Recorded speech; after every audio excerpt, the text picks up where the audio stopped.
വാർത്തകൾ തുടരുന്നു. കടിവാഴും കാലം തെരുവ് നായ്ക്കളുടെ ആക്രമണത്തെക്കുറിച്ചുള്ള വാർത്തകൾ ദിനംപ്രതി പെരുകുമ്പോൾ ഇതിന് എന്താണ് അടിസ്ഥാന കാരണമെന്ന് ചിന്തിക്കുവാൻ പ്രേരിപ്പിക്കുകയാണ്.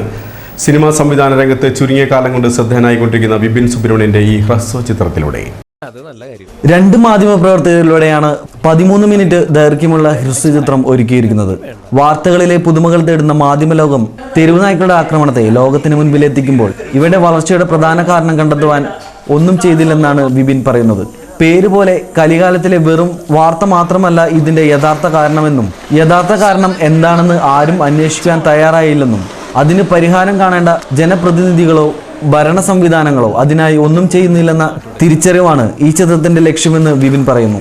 ആയിരങ്ങൾ മുടക്കി മാലിന്യം നിക്ഷേപിക്കുന്നവരെ പിടികൂടുവാൻ ക്യാമറകൾ സ്ഥാപിക്കുന്നവർ പരിസരങ്ങളിൽ വേസ്റ്റ് ബിൻ സ്ഥാപിക്കാൻ തയ്യാറാകുന്നില്ല. യഥാർത്ഥത്തിൽ മാലിന്യം അലക്ഷ്യമായി വലിച്ചെറിയുന്നതാണ് തെരുവ് നായ്ക്കൾ ഇത്തരത്തിൽ കേരളത്തിൽ പെരുകുന്നതിന് കാരണമാകുന്നത്.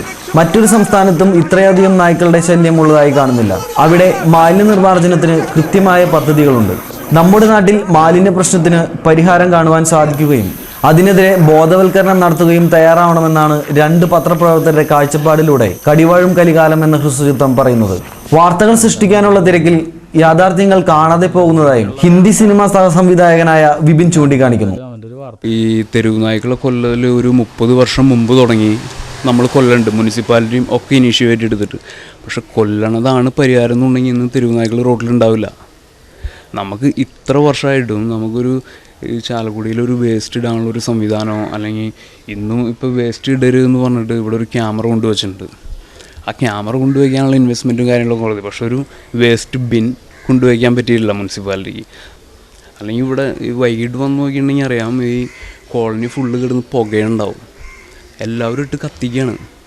എല്ലാവരും വേസ്റ്റ് ഇട്ട് കൂടെ കത്തിച്ച് ഫുള്ള് പുക കൊണ്ട് ഒരു ഭയങ്കര ഒരു സഫോ. ചാലക്കുടി സ്വദേശിയായ വിപിൻ വർഷങ്ങളായി സിനിമാ പ്രവർത്തനങ്ങളുമായി ബന്ധപ്പെട്ട് പുറത്താണ് കഴിയുന്നത്.